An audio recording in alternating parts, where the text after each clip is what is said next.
Hello नमस्कार, मी शर्मिला. माझ्या या यूट्यूब चॅनेलमध्ये माझ्या सगळ्या गोडताईंचं, मैत्रिणींचं आणि यूट्यूब फॅमिलीचं अगदी मनापासून स्वागत करते. आजचा दिवस तुम्हाला खूप छान जाऊ हीच महाराजांच्या चरणी प्रार्थना करते. आणि हो, तुम्ही काल माझ्या व्हिडिओला जे प्रेम दिलं त्याबद्दल हृदयातून तुमची खूप सारी आभारी आहे. आणि तुम्ही जर मला असंच प्रेम देत राहिला तर मला काम करण्यास देखील असाच उत्साह येईल. तर बघा, आता सकाळची ही वेळ आहे. माझ्या मेन दरवाजाचे जे थोडंसं लुक आहे तो मी तुम्हाला इथे शेअर केलेला आहे. तसेच इकडे मी उंबरट्याचं पूजन करून रांगोळी काढली आहे, अष्टलक्ष्मीचं पूजन केलेलं आहे. कारण बघा, आपल्या उंबरट्यावरती अष्टलक्ष्मीचं स्थान असतं आणि तिथूनच पॉझिटिव्हिटी निगेटिव्हिटी घरामध्ये प्रवेश करत असते. आणि ते आपल्यावरती डिपेंड असतं, घरामध्ये आपल्या पॉझिटिव्हिटी घ्यायची की निगेटिव्हिटी. तर उंबरटा जर असा व्यवस्थित छान सुशोभित असेल तर घरामध्ये नक्कीच पॉझिटिव्हिटी प्रवेश करणार. तर घरामधली निगेटिव्हिटी जी असते तर ती दूर राहते. आता इथे सूर्यनारायणाची माझी पूजा देखील झालेली आहे. आता बघा, लवकरच रथसप्तमी येणार आहे. रथसप्तमीच्या अगोदर ही सूर्यनारायणाची पूजा आधी 7 दिवस केली जाते, हे तर सगळ्यांनाच माहीत आहे. तर मी पूर्ण असा व्हिडिओ तुमच्यासोबत पूजेचा अगोदरच शेअर केलेला आहे, त्याच्यामुळे इथे छोटीशी नॉर्मल पूजा तुम्हाला शेअर केली.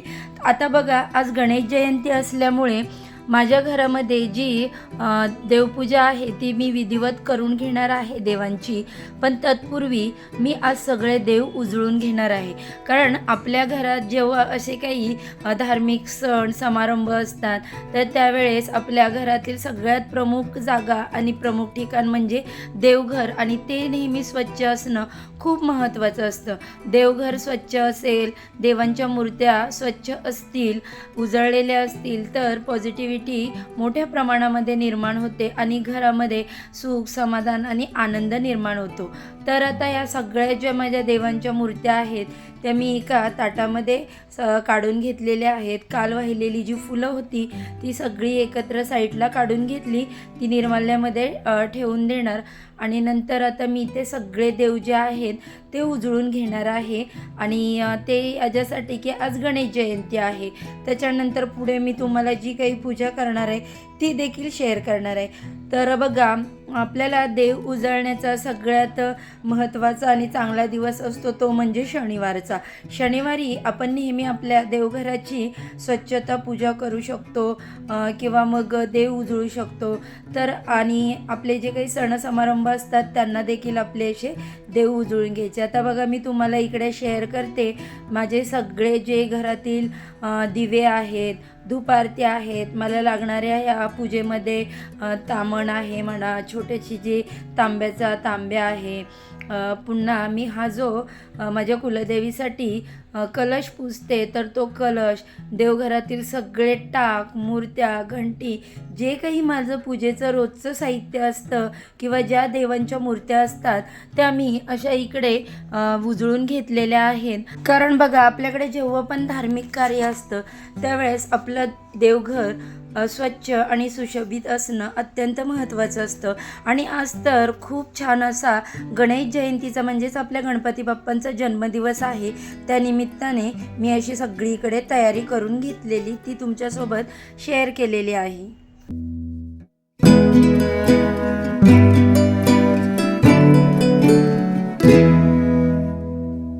देव स्वच्छ करून सुकण्यासाठी मी साईडला ठेवून दिले आणि म्हटलं आता सगळ्यात पहिलं चहा घ्यावा. नाश्ता तर नंतर करणार आहेत, कारण श्रीचे पप्पा नाईट शिफ्टवरून येऊन झोपले होते. म्हटलं तोपर्यंत माझी देवपूजा होऊन जाईल. मग फक्त मी चहाच घेतला आणि देवपूजेला लागले. आता पुढे आपण देवपूजा पाहणार आहोत. घरातील सगळ्या देवांची विधिवत पूजा केल्यानंतर इकडे गणपती बाप्पांचा मी आज अभिषेक करते गणेश जयंतीच्या निमित्ताने. तर बघा, गणेश जयंती हा हिंदू धर्मातील एक अत्यंत पवित्र आणि महत्त्वाचा सण आहे. तर या दिवशी भगवान श्री गणेशांचा जन्मोत्सव साजरा केला जातो. विशेषतः महाराष्ट्रात या सणाला खूप धार्मिक महत्त्व दिलं जातं.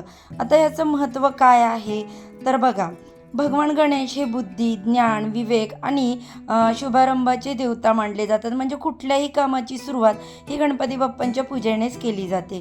कोणतेही शुभ कार्य सुरू करण्यापूर्वी बाप्पांचंच पहिलं पूजन केलं जातं, कारण ते विघ्नहर्ता आहेत.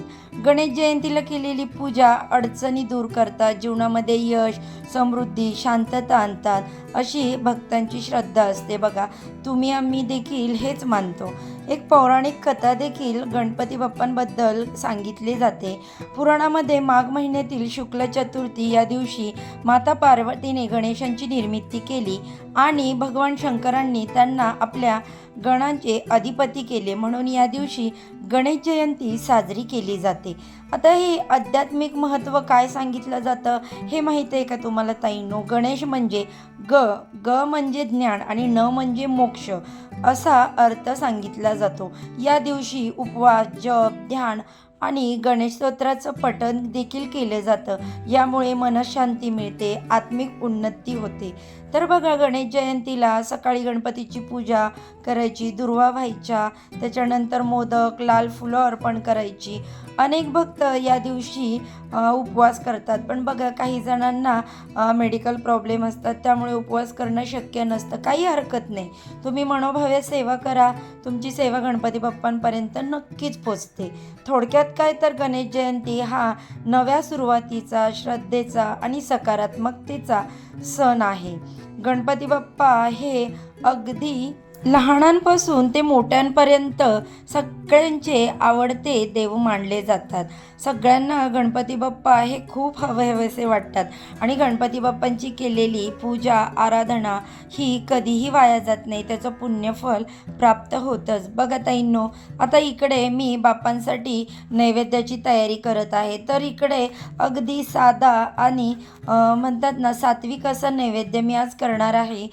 तर डाळ, भात, मेथीची भाजी, चपाती असा मी नैवेद्य बनवणार आहे. तो तुमच्यासोबत शेअर करणारच आहे.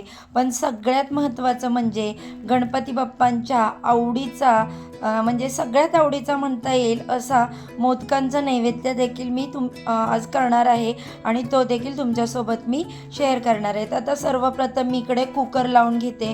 कुकरला डाळ भात लावून घेतला की बाकी कामं होईपर्यंत मग कुकर चांगला त्याच्यामध्ये जे काही आपण शिजण्यासाठी ठेवलेलं असतं ते व्यवस्थित शिजून होतं. तर बघा ताईंनो, मी कुकर लावून झाल्यानंतर मग माझी गणपती बाप्पांची आजची एक विशेष पूजा करणार आहे, ती देखील तुमच्यासोबत पुढे मी शेअर करेनच.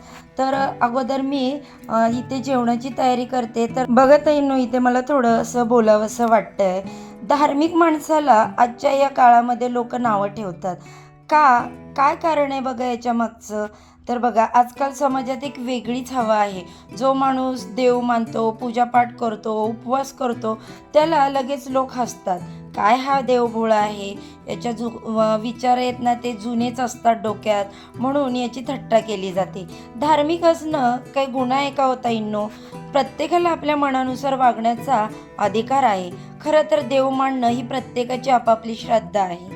कोणी देवाला मानतो, कोणी मानत नाही, यात चूक बरोबर असं काहीच नाही.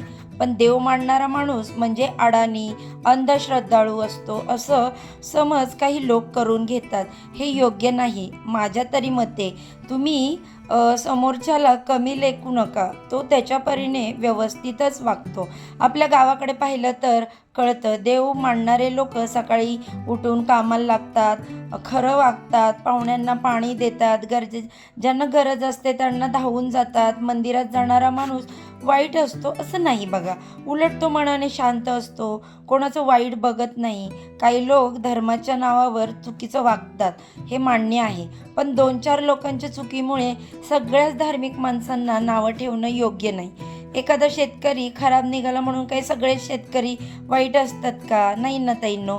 तर एकावरून तुम्ही असं सगळ्यांना जज करू नका. आज शहराकडची हवा गावात आली. TV, मोबाईल, सोशल मीडिया, देवधर्माची खिल्ली उडवली जाते बघा अक्षरशः. ते पाहून गावातले काही तरुणही धार्मिक माणसांची चेष्टा करायला लागलेत. पण आपल्या आईवडिलांनी आजी आजोबांनी जपलेली श्रद्धा हा हसण्याचा विषय करावा का, हा माझा प्रश्न आहे तुम्हाला. याचं नक्की मला उत्तर कमेंटमध्ये द्या. माणूस चांगला की वाईट हे त्याच्या देवावरच्या विश्वासावर नाही तर त्याच्या वागणुकीवर ठरतं. तो प्रामाणिक आहे का, कष्टाळू आहे का, दुसऱ्याच्या दुःखात उभा राहतो का, हे महत्त्वाचं आहे. म्हणून धार्मिक माणसाला नावं ठेवण्यापेक्षा त्याला माणूस म्हणून पाहायला शिकलं पाहिजे. देव मानवणारा असो किंवा न मानणारा असो, सगळेच या समाजाचे आहेत. एकमेकांचा मान राखला तरच गाव, समाज, देश आपला पुढे जाईल. तर बघा ताईनो, मला बोलावंसं वाटलं या विषयावर, कारण मी बरेच अनुभव घेतलेत ह्या विषयावरून. माझ्या स्वतःचा देखील अनुभव आहे हा, म्हणून मी तुमच्याशी तो शेअर केला. तर आता इकडे मी मोदकाची देखील तयारी करून घेते. त्याचबरोबर मी अशी 2-3 कामं एकत्र करते. आता श्रीचे पप्पा उठले, त्यांची आंघोळ वगैरे झाली, त्यांच्यासाठी इकडे मॅगीचा नाश्ता मी बनवला. मला आज बोलले तुला खूप गडबड आहे तर साधा सिंपल आपली मॅगीच बनव, तर बाकीचं ना काही तामझाम नाश्त्याचं करत नको बसू. आता मी मोदकासाठी सारण तयार केलं, ते देखील तुमच्यासोबत शेअर केलं. तर मी सारणासाठी नारळ मिक्सरमधूनच बारीक करून घेतलं, काही खोबरं खोवलेलं नव्हतं नारळ. त्याच्यानंतर तूप टाकून ते भाजून घेतलं आणि त्याच्यामध्ये गूळ घातला. गूळ थोडासा ओव्हनला मेल्ट करून घेतला की लगेच मग सारण जरा कमी वेळेत तयार होतं माझं. म्हणून बघा मी तसं तयार केलं सारण आणि इथे छान असे मोदक मी आता सगळे वळून घेतले. मी मोदकाची एक एक पारी लाटत बसत नाही, एक मोठी छानशी चपाती लाटते आणि त्याच्यानंतर छोट्याशा त्या झाकणाने तुम्ही बघितलं मोदकचे पाऱ्या तयार करून मोदक भरले आणि ते मी शिजायला आता इकडे ठेवते. तर माझ्या स्त्रीला एवढे मोदक आवडतात ना, त्यामुळे मी पूर्ण एका नारळाचे मोठे असे मोदक बनवले. म्हटलं गणपती बाप्पांना पण नैवेद्य दाखवता येईल. आणि तो म्हटलं मम्मी मला टिफिनला सुद्धा सकाळी मोदकच हवेत. मग माझी ही घाई एवढी होती, सकाळीच मी सगळं काही बाप्पांचा नैवेद्य, मोदक, श्रीचा टिफिन, ऋतुजानूच्या स्कूलच्या टिफिन, नाश्ता, त्यामुळे आज माझी खूप कामाची गडबड झाली होती आणि काम देखील 1 तासभर तरी माझं लेट झालं. ते मी तुमच्यासोबत पुढे शेअर करेनच. आता हे सगळे मोदक मी तयार केले. आता वरची जी मोदकांची लेअर आहे त्यासाठी मी तेल लावलं, कारण बघा काय होतं, कधी कधी मोदक चिकटले जातात आणि फुटतात. म्हणून खाली जरी मी तेल नाही लावलं खालच्या लेअरला, तरी वरची जी लेअर होती त्याला तेल लावून मोदक मी बाजूच्या गॅसवरती शिजायला ठेवले. आणि आता पटकन इकडे मेथीची भाजी फोडणी करत आहे, कारण श्रीचा देखील टिफिन द्यायचा होता. मोदकांबरोबरच त्याला भाजी चपातीचा पण मी टिफिन दिला होता, कारण रोज मी टिफिनमध्ये भाजी चपाती आणि त्याच्याबरोबर एक काहीतरी गोड पदार्थ किंवा ड्रायफ्रूट्स त्याला देत असते. तर आज मोदक होते त्यामुळे ड्रायफ्रूट्स काही दिले नाही. आणि आमच्या घरामध्ये अशी मेथीची भाजी आवडते, नुसती लसणावरची नाही, तर कांदा, मिरची, टोमॅटो, मुगाची डाळ टाकून मेथीची भाजी अशी छानशी फोडणी देऊन झाली. ती बाजूच्या गॅसवर मी शिजवून घेतली की मी इकडे लगेच चपात्या लाटून घेतल्या, कारण श्री टिफिन घेऊन 12 वाजता स्कूलला जातो. त्याच्यासाठीच माझी जास्त घाई करावी लागते, कारण बाकी तर मुली 1:30 वाजेपर्यंत स्कूलमधून येतात आणि श्रीचे पप्पा पण लेटच जेवतात. तर त्याच्यामुळे फक्त श्रीच्या टिफिनसाठी एवढी घाई करावी लागते. आता बघा मी तुम्हाला मगाशी बोलले होते ना ताईनो, मी विशेष अशी इकडे गणेश जयंतीची पूजा केलेली आहे. मी काल पण तुमच्याबरोबर व्हिडिओ शेअर केला होता पूजेच्या अगोदरचं जो नियोजन होतं माझं, कसं डेकोरेशन केलं. तर आज बघा इकडे मी ती पूजा तुमच्यासोबत शेअर करते. हा बाप्पांचा नैवेद्य आहे, डाळ, भात, चपाती, मेथीची भाजी. तसेच या गणेश जयंतीला तिळकूट जयंती असं देखील म्हटलं जातं, म्हणून मी आज तिळाचा नैवेद्य देखील गणपती बाप्पांना दाखवला. तर ही माझी अशी पूजेची छोटीशी सुंदर अशी गणपती बाप्पांची मूर्ती आहे. ज्यावेळेस आपल्याकडे भाद्रपद महिन्यामध्ये देखील गणपती येतात, तर त्यावेळेस देखील आम्ही 5 दिवस बाप्पांची अशी इकडे पूजा करतो. आणि बघा ताईंनो, मी मगाशी म्हटलं ना, माझं 1 तासभर काम लेट झालं. आज माझं संपूर्ण काम व्हायला जवळजवळ 1 वाजले होते. तो टाईम देखील मी तुमच्यासोबत शेअर केला. आता इकडे किचन साफ करून घेतला, जेवण बनवलेली सगळी भांडी घासून घेतली आणि स्वच्छ असं सगळं झाल्यानंतर गणपती बाप्पांना नैवेद्य देखील दाखवला. आमची पूजा आरती वगैरे सगळं काही झालं. बघा ताईंनो, घरामध्ये अशा काही ज्या आपल्या पूजा असतात त्यावेळी असं छान असं डेकोरेशन करून सुशोभित करून धूप दीप अगरबत्तीच्या सुवासाने पूजेमुळे घरामध्ये एवढं धार्मिक वातावरण निर्माण होतं की सगळं आल्हाददायी असं साक्षात गणपती बाप्पा समोर बसलेले आहेत असंच मला तर फील होत होतं. तर असं छानसं छोटंसं डेकोरेशन मी बाप्पांसाठी केलं होतं. तर कालच्या व्हिडिओमध्ये मी ते सगळं तुमच्यासोबत शेअर केलं. तशीच आजची ही घरातली देवपूजा आहे गणपती बाप्पांची आणि बाकी सगळ्या देवदेवतांची ती देखील मी तुमच्यासोबत शेअर केली. तर ही जी रोजची गणपती बाप्पांची मूर्ती आहे चांदीची, मी त्यांचा अभिषेक करून तिथेच त्यांची विधिवत पूजा करून घेतली आणि तिन्ही सांजेला आमची आरती वगैरे सगळी आम्ही सहकुटुंब सहपरिवार केली. आता इथे बघा, सकाळी टिफिनला मोदक घेऊन गेला आणि संध्याकाळीसुद्धा उरलेले मोदक स्कूलमधून येऊन खायला बसला होता. तर आता बघा, इकडे आमच्या घराच्या जवळपासच गणपती बाप्पांचं असं मंदिर आहे. तर तिकडे आम्ही पाया पडायला दर्शन घेण्यासाठी गेलो होतो. बरीचशी लाईन होती गणेश जयंतीला. अनेक भक्त इकडे बाप्पांच्या दर्शनासाठी लाईनमध्ये उभे होते. तसेच इकडे महाप्रसाद देखील असतो आणि मोठे मोठे पूजा देखील आतमध्ये मांडलेल्या असतात. सत्यनारायण पूजा वगैरे बाकी जसं शतचंडी यज्ञाच्या पूजा असतात त्याचप्रमाणे सगळे पूजाविधी इथे पुढे स्टेज दिसतोय ना तुम्हाला, तर तिकडे सगळ्या पूजा केलेल्या असतात. आता आमची लाईन जवळ आलेली आहे, आम्ही बाप्पांचं दर्शन घेणार आहोत. तर इकडे श्रीचं बघा, लाईनमध्ये उभं राहून सुद्धा उड्या मारायचं काम चालूच आहे. तर इकडे पाळण्यामध्ये गणपती बाप्पांना ठेवलेला आहे, म्हणजे त्यांचा जन्मदिवस असल्यामुळे त्याचं मी इकडे दर्शन घेतलं. इथल्या मंदिरातले गणपती बाप्पा आहेत त्यांचं दर्शन घेतलं. तर अशा पद्धतीने बघा, आजचा हा व्हिडिओ जो आहे गणेश जयंतीचा, तो मी सर्व तुमच्यासोबत शेअर केला. तर ताईंनो, व्हिडिओ कसा वाटला? व्हिडिओ जर तुम्हाला आवडला असेल तर व्हिडिओला लाईक करा, चॅनलला सबस्क्राईब करा. चला तर मग आजच्या व्हिडिओचा इथेच एंड करते. Bye bye.